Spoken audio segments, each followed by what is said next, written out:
Hello सांगमाने आशा करूछु आपण माने समस्ते भलरे थिबे। सांगमाने मो सहित कथा हेबाकू चाहुथिले मु वीडियो मझिरे मो नंबर देइछि। मो नंबर नेई मोते कॉल करंतु। पूरा मजामस्ती रे कथा हेबा। नमस्कार बंधुगण, आपण समस्ते केमिति अछंती?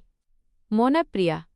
बयस एबे 35 वर्ष, किंतु देखा जाए 25 वर्ष भली।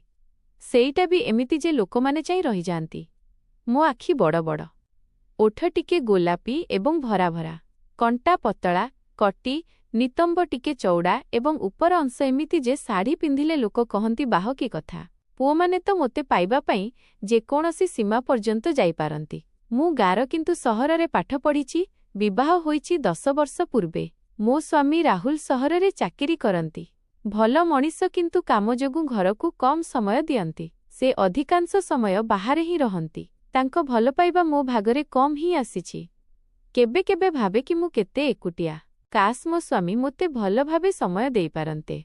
पुणी भावे गोटिए भल जीवन बंचिबा पई रोजगार करुथिबा स्वामी भी दरकार ना, जे कि मो पाखरे अछंती। मो घरे मु, मो स्वामी एवं ससुर अछंती। भगवान मोते कौनसी संतान देई नाहंती।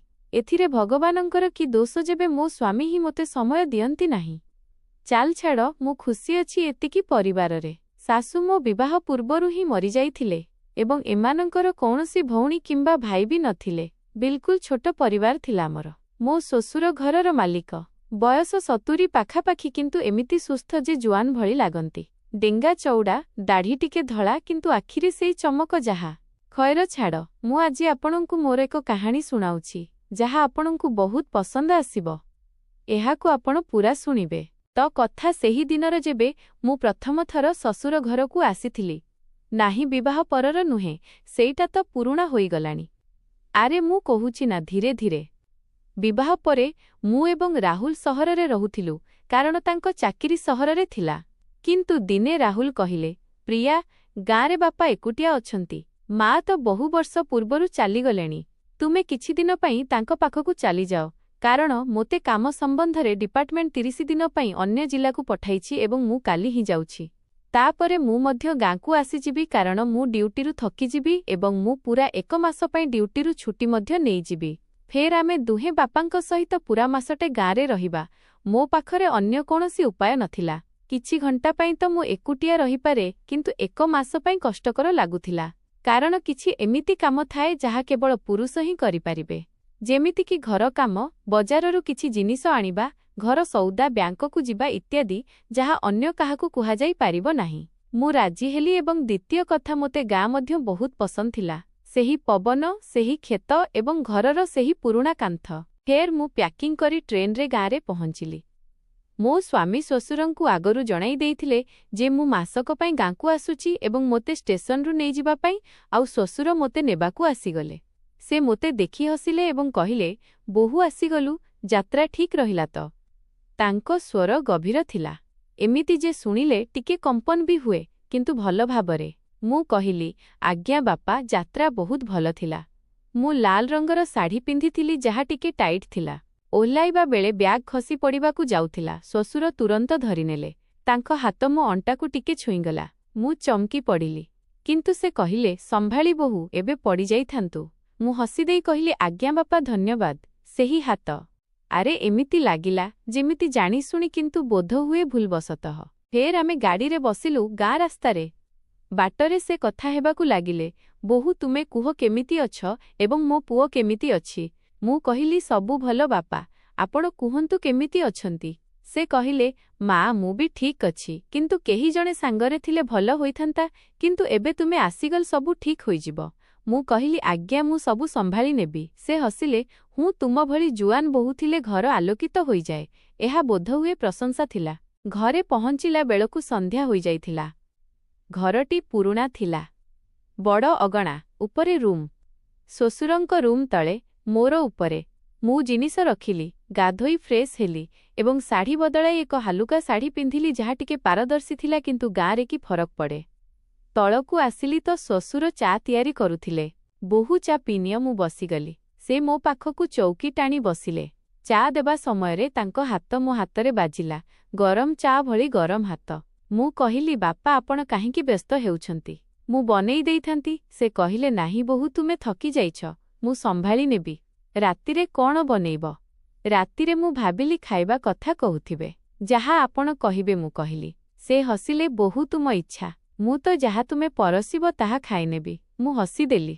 ଫେର ଆମେ ଗାଁର କ୍ଷେତ ବିଷୟରେ କଥା ହେବାକୁ ଲାଗିଲୁ। ସେ କହିବାକୁ ଲାଗିଲେ ବୋହୂ ଆମ କ୍ଷେତରେ ଏଥର ଫସଲ ଭଲ ହୋଇଛି, କିନ୍ତୁ ଶ୍ରମିକ କମ୍ ଅଛନ୍ତି। ତୁମେ କେବେ ଆସି ଦେଖିବ? ମୁଁ କହିଲି ଆଜ୍ଞା କାହିଁକି ନୁହେଁ। ରାତି ଖାଇବା ମୁଁ ତିଆରି କଲି। ରୁଟି, ତରକାରୀ, ଡାଲି। ଖାଇବା ସମୟରେ ସେ ମୋର ପ୍ରଶଂସା କରିବାକୁ ଲାଗିଲେ। ବୋହୂ ତୁମ ହାତରେ ଯାଦୁ ଅଛି। ଏତେ ସୁଆଦିଆ ଯେ ମୁଁ ତ ପ୍ରତିଦିନ ଖାଇବାକୁ ଚାହିଁବି। ଖାଇବା ପରେ ସେ କହିଲେ ବୋହୂ ଥକି ଯାଇଛ ଶୋଇପଡ଼। କିନ୍ତୁ ଯଦି ନିଦ ନ ଆସେ ତେବେ ତଳକୁ ଆସିଯିବ। ମୁଁ ଜାଗ୍ରତ ରହେ। ମୁଁ ଉପରକୁ ଚାଲିଗଲି। ରାତି ସାରା ଭାବୁଥିଲି ଶ୍ୱଶୁର ଏକୁଟିଆ ଅଛନ୍ତି। ବୋଧହୁଏ ସାଙ୍ଗ ଚାହୁଁଛନ୍ତି। ପରଦିନ ମୁଁ ସକାଳୁ ଉଠି ଗାଧୋଇଲି। ତଳକୁ ଆସିଲି ତ ଶ୍ୱଶୁର ଯୋଗ କରୁଥିଲେ। ଖାଲି ଲୁଙ୍ଗି ପିନ୍ଧିଥିଲେ, ଶରୀରରେ ଜାମା ନଥିଲା। ତାଙ୍କ ଶରୀର ମଜଭୁତ, ଝାଳ ଚମକୁଥିଲା। ମୁଁ ଅଟକିଗଲି। ସେ ବୁଲିପଡ଼ି କହିଲେ ବୋହୂ ଆସ ତୁମେ ବି କର। ଶରୀର ଫିଟ୍ ରହିବ। ମୁଁ କହିଲି ଆଜ୍ଞା ମୁଁ ଚା ତିଆରି କରୁଛି। କିନ୍ତୁ ସେ କହିଲେ ନା ଆସ ମୁଁ ଶିଖାଉଛି। ମୁଁ ପାଖକୁ ଗଲି। ସେ ମୋତେ ଆସନ ଶିଖାଇବାକୁ ଲାଗିଲେ। ଗୋଟିଏ ଆସନରେ ହାତ ଉପରକୁ କରିବାକୁ କହିଲେ। ସେ ଚାହିଁ ରହିଲେ। ଫେର କହିଲେ ବୋହୂ ତୁମ ଫର୍ମ ପରଫେକ୍ଟ ଅଛି। ମୁଁ ପଣତ ସମ୍ଭାଳିଲି, କିନ୍ତୁ ସେ ହସିଲେ ଲାଜ କରନି, ଘରେ ଅଛେ। ଯୋଗ ପରେ ଆମେ ଜଳଖିଆ ଖାଇବାକୁ ବସିଲୁ। ସେ କହିଲେ ବୋହୂ ରାହୁଲ କେବେ ଆସିବ? ମୁଁ ତ ତୁମ ସହିତ ହିଁ ଖୁସି ଅଛି। ମୁଁ କହିଲି ଜଲଦି ଆସିବ। କିନ୍ତୁ ଭିତରୁ ଲାଗିଲା ଶ୍ୱଶୁର କିଛି ଅଧିକା ପାଖକୁ ଆସୁଛନ୍ତି। ଦିନସାରା ଘର କାମ, କିନ୍ତୁ ସେ ମୋ ଆଖପାଖରେ ରହନ୍ତି। କେତେବେଳେ ପାଣି ଦିଅନ୍ତି ତ କେତେବେଳେ ସାହାଯ୍ୟ କରନ୍ତି। ସନ୍ଧ୍ୟାରେ ସେ କହିଲେ ବୋହୂ ଚାଲ କ୍ଷେତ ବୁଲି ଆସିବା। ମୁଁ ପ୍ରସ୍ତୁତ ହେଲି। ଆମେ କ୍ଷେତକୁ ଗଲୁ। ସେଠାରେ ପବନ ବହୁଥିଲା। ମୋ ଶାଢ଼ୀ ଉଡ଼ୁଥିଲା। ଶ୍ୱଶୁର କହିଲେ ବୋହୂ ସମ୍ଭାଳି ନିଅ କାଳେ ଉଡ଼ିଯିବ। ମୁଁ ହସିଲି, କିନ୍ତୁ ସେ ପାଖକୁ ଆସି କହିଲେ ଦେଖ ସେହି ଗଛ ମୂଳେ ବସିବା। ଆମେ ବସିଲୁ, କଥା ହେଲୁ। ସେ ତାଙ୍କ ଜୁଆନ କାଳର କାହାଣୀ ଶୁଣାଇବାକୁ ଲାଗିଲେ। ବୋହୂ ମୁଁ ଯେତେବେଳେ ଜୁଆନ ଥିଲି ତ ଝିଅମାନେ ମୋ ଚାରିପଟେ ବୁଲୁଥିଲେ, କିନ୍ତୁ ଏବେ ଏକୁଟିଆ। ମୁଁ କହିଲି ବାପା ଏବେ ମୁଁ ଅଛି ନା? ସେ ହସିଲେ ହଁ ତୁମେ ଅଛ ମୋ ଝିଅ। ଝିଅ ତୁମେ ଦୁହେଁ ସହରରେ ରହୁଛ ତ ମୋତେ ବହୁତ ଏକୁଟିଆ ଲାଗୁଛି। କ'ଣ ତୁମେ ଦୁହେଁ ମୋ ପାଖକୁ ସବୁଦିନ ପାଇଁ ଆସିପାରିବନି? ଏହି ବୟସରେ ମୋତେ ମୋ ପୁଅ ଏବଂ ବୋହୂ ପାଖରେ ରହିବା କଥା, କିନ୍ତୁ ମୁଁ ଏକୁଟିଆ ରହୁଛି।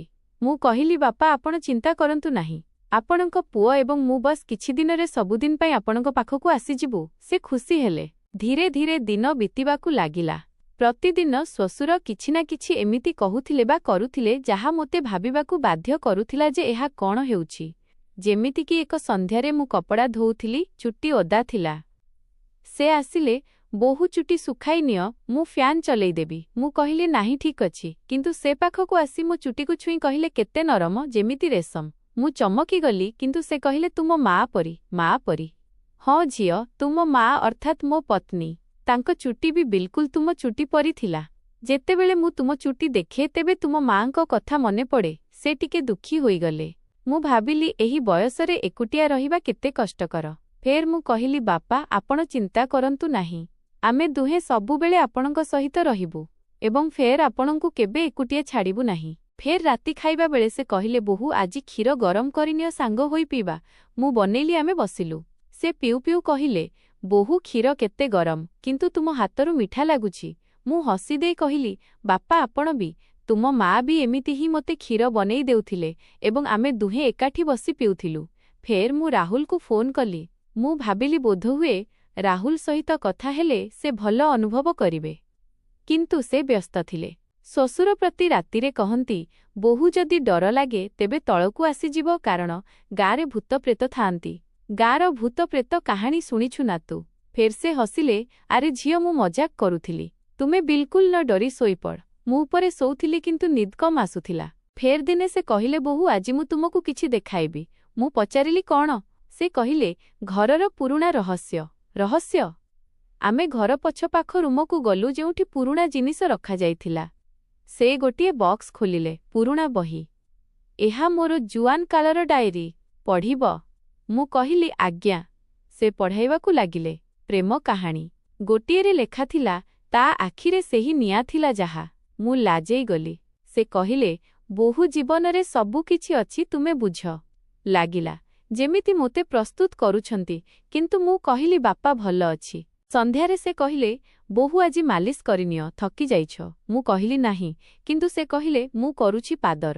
ସେ ମୋ ପାଦ ଘଷିବାକୁ ଲାଗିଲେ। ହାତ ଗରମ? ବୋହୂ ତୁମ ପାଦ କେତେ ନରମ। ମୁଁ କହିଲି ଥାଉ ବାପା, କିନ୍ତୁ ସେ ଜାରି ରଖିଲେ ଏବଂ କଥା ହେଲେ, ବୋହୂ ରାହୁଲ ଭାଗ୍ୟବାନ, ତୁମ ଭଳି ମିଳିଛି। କିନ୍ତୁ ମୁଁ ବି, କାରଣ ତୁମ ଭଳି ମୋତେ ବହୁ କମ୍ ଝିଅ ଅଧିକ ମିଳିଛି। ମୋର କୌଣସି ଝିଅ ବି ନାହିଁ ଯାହାକୁ ମୁଁ ଝିଅ ପରି ଭଲ ପାଇପାରିବି। ମୁଁ ପୁଅକୁ ତ ପୁଅର ଭଲପାଇବା ଦେଇଦେଲି, କିନ୍ତୁ ଝିଅର ଭଲପାଇବା ମୁଁ ଅନ୍ୟ କାହାକୁ ଦେଇପାରିବି ନାହିଁ। ସେଥିପାଇଁ ମୁଁ ତୁମକୁ ଝିଅର ଭଲପାଇବା ଦେବାକୁ ଚାହେଁ। ଫେର୍ ସେ କହିଲେ, ଝିଅ, ଯଦି ତୁମର କୌଣସି ବି ଜିନିଷର ଦରକାର ହୁଏ ତେବେ ମୋତେ କହିବ। ମୁଁ କହିଲି, ଠିକ୍ ଅଛି ମୋର ପ୍ରକୃତ ବାପା। ଫେର୍ ସେ କହିଲେ, ଯେବେ ଝିଅ ତୁମେ ମୋତେ ବାପା ବୋଲି ଡାକ ତେବେ ମନ ଖୁସି ହୋଇଯାଏ। ହଁ, ଏମିତି ଲାଗେ ଯେମିତି ମୋ ଝିଅ ମୋତେ ଡାକୁଛି। ଫେର୍ ଦିନ ଏମିତି ହିଁ ବିତିବାକୁ ଲାଗିଲା। ସେ ମୋତେ ଉପହାର ଦେଉଥିଲେ। ଦିନେ ଏକ ଚୁଡ଼ି। ଝିଅ ପିନ୍ଧ, ହାତ ସୁନ୍ଦର ଲାଗିବ, ପିନ୍ଧାଇବା ବେଳେ ହାତ ଧରିଲେ ତ ମୋତେ ଭଲ ଲାଗିଲା। ଏକ ରାତିରେ ବର୍ଷା ହେଉନଥିଲା, କିନ୍ତୁ ପବନ ଜୋରରେ ବହୁଥିଲା। ସେ କହିଲେ, ବୋହୂ ଝରକା ବନ୍ଦ କରିଦିଅ, ପବନରେ କିଛି ଅଛି। ମୁଁ ବନ୍ଦ କରିବାକୁ ଗଲି। ସେ ପଛକୁ ଆସିଲେ। ମୁଁ ସାହାଯ୍ୟ କରିବି? ମୁଁ କହିଲି ନାହିଁ ବାପା, ମୁଁ ନିଜେ କରିନେବି। ଫେର୍ ଏକ ସପ୍ତାହ ବିତିଲା। ଶ୍ୱଶୁର କହିଲେ, ବୋହୂ ଆଜି ଏକ ସରପ୍ରାଇଜ୍ ଅଛି। ମୁଁ ଉତ୍ସୁକ ଥିଲି କାରଣ ମୋତେ ସରପ୍ରାଇଜ୍ ବହୁତ ପସନ୍ଦ ଥିଲା। ସେ ମୋତେ ଘରର ବଗିଚାକୁ ନେଇଗଲେ, ଯେଉଁଠି ଏକ ଛୋଟ ପୋଖରୀ ଥିଲା। ଦେଖ, ମୁଁ ଫୁଲ ଲଗାଇଛି ତୁମ ପାଇଁ। ମୁଁ ଖୁସି ହେଲି, କିନ୍ତୁ ସେ କହିଲେ, ବୋହୂ ଏହି ଫୁଲ ତୁମ ପରି କୋମଳ, ଛୁଇଁବା ମାତ୍ରେ ଖିଲି ଉଠନ୍ତି। ମୁଁ କହିଲି, ବହୁତ ସୁନ୍ଦର ବାପା। ଆପଣଙ୍କୁ କେମିତି ଜଣା ଯେ ମୋତେ ଫୁଲ ପସନ୍ଦ? ମୋତେ ଫୁଲ ବହୁତ ବେଶୀ ପସନ୍ଦ ଥିଲା। ବାପା କହିଲେ, ଝିଅ ଏତେ ବୟସ ହୋଇଗଲାଣି, ଏବେ ବି ଝିଅର ପସନ୍ଦ ଏବଂ ଅପସନ୍ଦ ବିଷୟରେ ନ ଜାଣିଲେ ମୁଁ କି ବାପା? ଫେର୍ ଆମେ ସେଠାରେ ବସି କଥା ହେଲୁ। ସେ ତାଙ୍କ ଜୀବନ ବିଷୟରେ କହିବାକୁ ଲାଗିଲେ। ମା ଚାଲିଯିବା ପରର କଷ୍ଟ। ବୋହୂ ତୁମେ ଆସିଲ ତ ଘରେ ଆଲୋକ ଆସିଲା। ମୁଁ କହିଲି, ବାପା, ମୁଁ ସବୁବେଳେ ରହିବି। ସେ କହିଲେ, ହଁ ଝିଅ, ଏହି ସୌଭାଗ୍ୟ ଜାଣିନି କେବେ ମିଳିବ। ଫେର୍ ଦିନେ ମୁଁ ରୋଷେଇ ଘରେ ଥିଲି, କ୍ଷୀର ଫୁଟୁଥିଲା। ସେ ଆସିଲେ, ବୋହୂ ଉତୁରି ଯାଉଛି, ସମ୍ଭାଳ। ମୁଁ ସମ୍ଭାଳିଲି, କିନ୍ତୁ ସେ ପାଖରେ ଠିଆ ହୋଇ ଗରମ ଜିନିଷ ସମ୍ଭାଳିବାକୁ ପଡ଼େ। ମୁଁ ହସିଲି। ସନ୍ଧ୍ୟାରେ ସେ କହିଲେ, ବୋହୂ, ଆଜି କାହାଣୀ ଶୁଣାଅ କିଛି ତୁମର। ମୁଁ ମୋ କଲେଜର କଥା କହିଲି, କିନ୍ତୁ ଟିକେ ସ୍ପାଇସି, ଚଟପଟି ବନ୍ଧୁମାନଙ୍କର। ସେ ଶୁଣୁଥାନ୍ତି, ଆଖି ଚମକୁଥାଏ। ବୋହୂ, ତୁମ ଜୀବନ ମଜାଦାର। ତୁମକୁ ଜଣାଅଛି, ଯେବେ ମୁଁ ବି ଜୁଆନ ଥିଲି ତ ମୋର ବି ତୁମ ଭଳି ବହୁତ ବନ୍ଧୁ ଥିଲେ। ଝିଅ ପୁଅ ସବୁ। ସେ ଉଦାସ ହୋଇଗଲେ। ଫେର୍ ଏକ ରାତି। ସେହି ରାତି ଯାହା ମୋ ଜୀବନର ସବୁଠାରୁ ଭୟଙ୍କର ରାତି ଥିଲା। ସବୁ କିଛି ବଦଳିଗଲା। ମୁଁ ଉପର ରୁମ୍ରେ ଶୋଇଥିଲି, କିନ୍ତୁ ନିଦ ଆସୁନଥିଲା। ବାହାରେ ଜୋରରେ ପବନ ବହୁଥିଲା ଏବଂ ଘରର ପୁରୁଣା କାନ୍ଥମାନଙ୍କରୁ ଶବ୍ଦ ଆସୁଥିଲା। ଶ୍ୱଶୁରଙ୍କର ସେହି କଥା ମନେ ପଡ଼ୁଥିଲା, ଗାଁର ଭୂତ ପ୍ରେତ କାହାଣୀ। ମୁଁ ଭାବିଲି ମଜାକ କରୁଥିବେ, କିନ୍ତୁ ହଠାତ୍ ମୋତେ ଲାଗିଲା କେହି ଜଣେ ମୋ ରୁମ୍ରେ ଅଛି। ମୁଁ ଆଖି ଖୋଲିଲି ତ ଦେଖିଲି ଶ୍ୱଶୁର ମୋ ବିଛଣା ପାଖରେ ଠିଆ ହୋଇଥିଲେ। ଚୁପଚାପ ମୋତେ ଚାହିଁ ରହିଥିଲେ। ତାଙ୍କ ଆଖି ଚମକୁଥିଲା, କିନ୍ତୁ ସେହି ଚମକ ଏବେ ଭୟଙ୍କର ଲାଗୁଥିଲା, ଯେମିତି କୌଣସି ଜଙ୍ଗଲୀ ପଶୁର। ମୁଁ ଡରିଗଲି, କିନ୍ତୁ ହସିଦେଇ କହିଲି, ବାପା, ଆପଣ? ନିଦ ଆସୁନି? ସେ ହସିଲେ, କିନ୍ତୁ ସେହି ହସ ଥଣ୍ଡା ଥିଲା। ଝିଅ, ଆଜି ସେହି ରହସ୍ୟ କହୁଛି ଯାହା ମୁଁ ଲୁଚାଇ ରଖିଥିଲି। ସେ ପାଖକୁ ଆସିଲେ ଏବଂ ମୋ ପାଖରେ ବସିଗଲେ। ତାଙ୍କ ହାତ ମୋ କାନ୍ଧ ଉପରେ ରଖିଲେ, କିନ୍ତୁ ଏଥର ତାହା ଗରମ ନୁହେଁ, ବରଫ ପରି ଥଣ୍ଡା ଥିଲା। ମୁଁ କମ୍ପିଗଲି। ଫେର୍ ସେ କହିବାକୁ ଲାଗିଲେ, ତୁମର ମନେ ଅଛି ମୁଁ ଡାଏରୀ ଦେଖାଇଥିଲି? ସେ ପ୍ରେମ କାହାଣୀ। ସେ ସବୁ ମୋ ପତ୍ନୀଙ୍କର ଥିଲା, ଅର୍ଥାତ୍ ତୁମ ଶାଶୁଙ୍କର। କିନ୍ତୁ ସତ କଥା ହେଉଛି, ସେହି କାହାଣୀଗୁଡ଼ିକ ମୋର ନୁହେଁ, ତାଙ୍କର ଥିଲା। ସେ ଅନ୍ୟ କାହାକୁ ଭଲ ପାଉଥିଲେ ଏବଂ ମୁଁ ତାଙ୍କୁ ମାରିଦେଲି। ହଁ ଝିଅ, ବହୁ ବର୍ଷ ପୂର୍ବେ ଏହି ଘରେ, ଏହି ରୁମରେ ସେ ଚିତ୍କାର କରିଥିଲେ, କିନ୍ତୁ ମୁଁ ଚପାଇ ଦେଲି। ଏବଂ ଏବେ ସେ ଭୂତ ହୋଇ ଏଠାରେ ବୁଲୁଛନ୍ତି, କିନ୍ତୁ ମୁଁ ତାଙ୍କୁ ଆୟତ୍ତ କରିନେଇଛି। ମୋ ହୃଦୟର ସ୍ପନ୍ଦନ ଅଟକିଗଲା।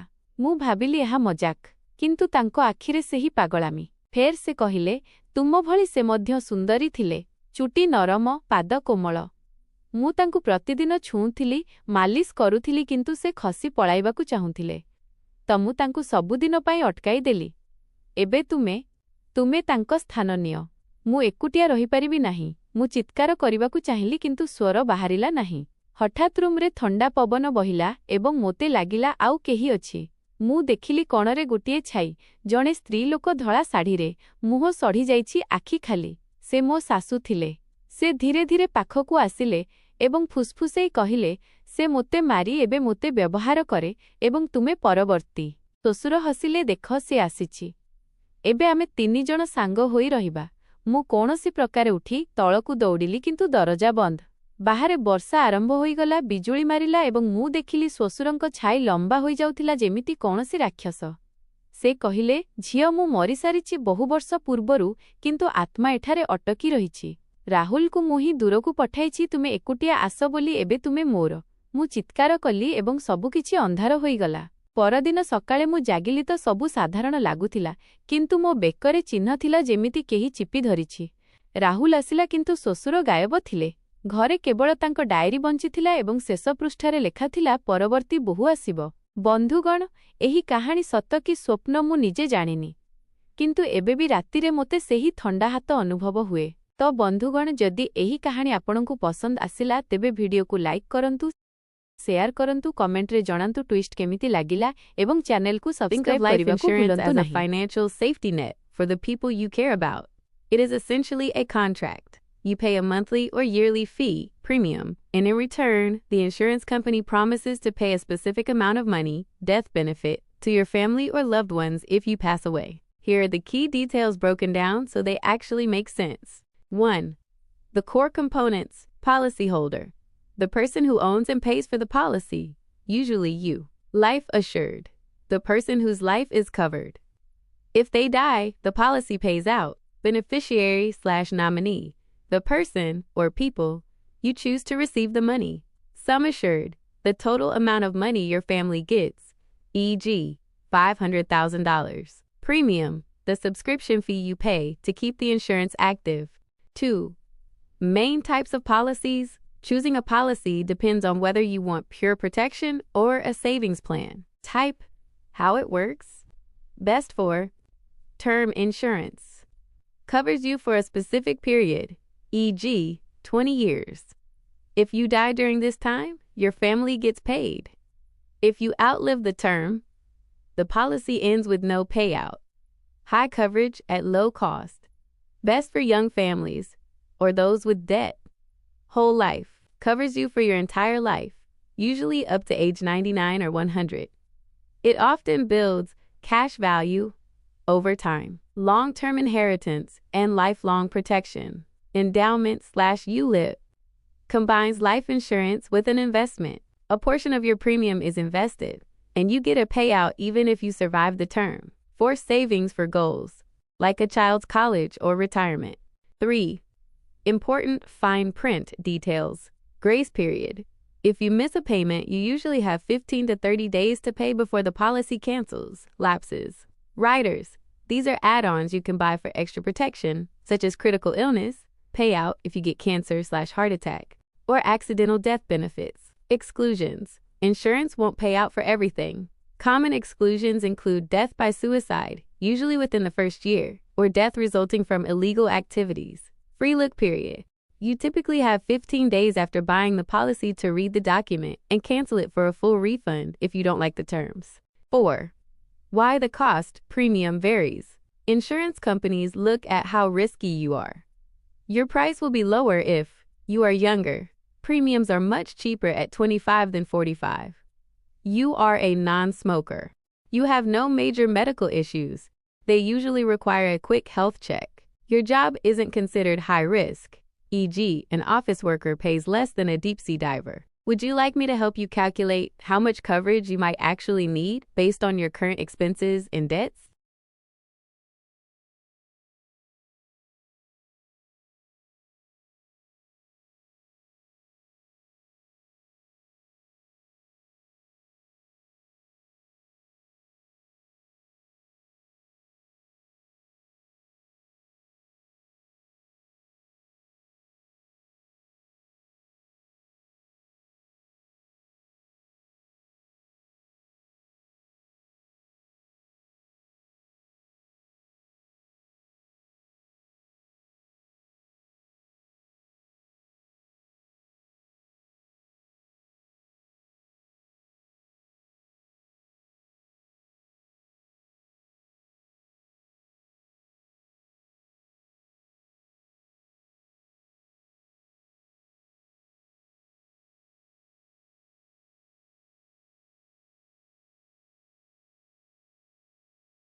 Think of